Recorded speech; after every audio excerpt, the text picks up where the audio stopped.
দীর্ঘদিন ধরে হাসনাবাদের বনদেবী সেতু থেকে হাসনাবাদ বাজার হয়ে হাসনাবাদ থানা পর্যন্ত রাস্তার বেহাল অবস্থা, খানাখন্দে ভরা, একেবারে চলাফেরার অযোগ্য।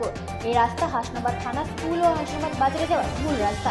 একাধিকবার টাকি পৌরসভা বা প্রশাসনের দ্বারস্থ হয়েও কোনো কাজ না হওয়ায় এলাকাবাসী ও হাসনাবাদ বাজারের ব্যবসায়ীরা মিলে হাসনাবাদ বনদেবী সেতু অবরোধ করে বিক্ষোভ দেখাচ্ছে।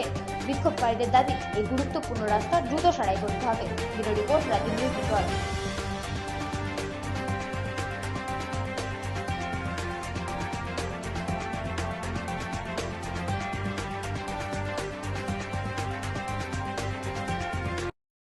দীর্ঘদিন ধরে আমরা বারবার পৌরসভা এবং সবার আমরা লিখিতভাবে সবকিছুই জানিয়েছি, জানানোর পরে কোনো উন্নয়ন হয়নি।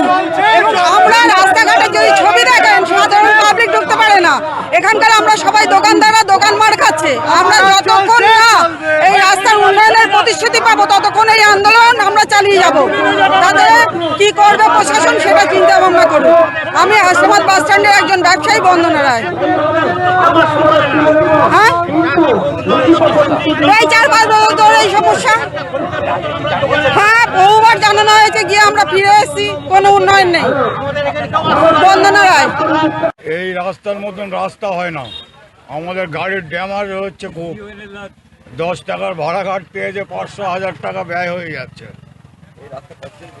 এই রাস্তা বহুত দিন, আমার বয়স এই 60 বছর। হ্যাঁ, খুব গুরুত্বপূর্ণ রাস্তা ছিল, ভালো রাস্তা, মেন রাস্তা। এই রাস্তা দিয়ে টাকি, হাসনাবাদ, একদম, হ্যাঁ, জালালপুর, ব্যবকাটি, সব জায়গায় যাওয়া যায়। হ্যাঁ, হাসনাবাদের মেন রাস্তা, থানার সামনে। হ্যাঁ, এই রাস্তা দিয়ে থানা, পোস্ট অফিস সব এই রাস্তায়।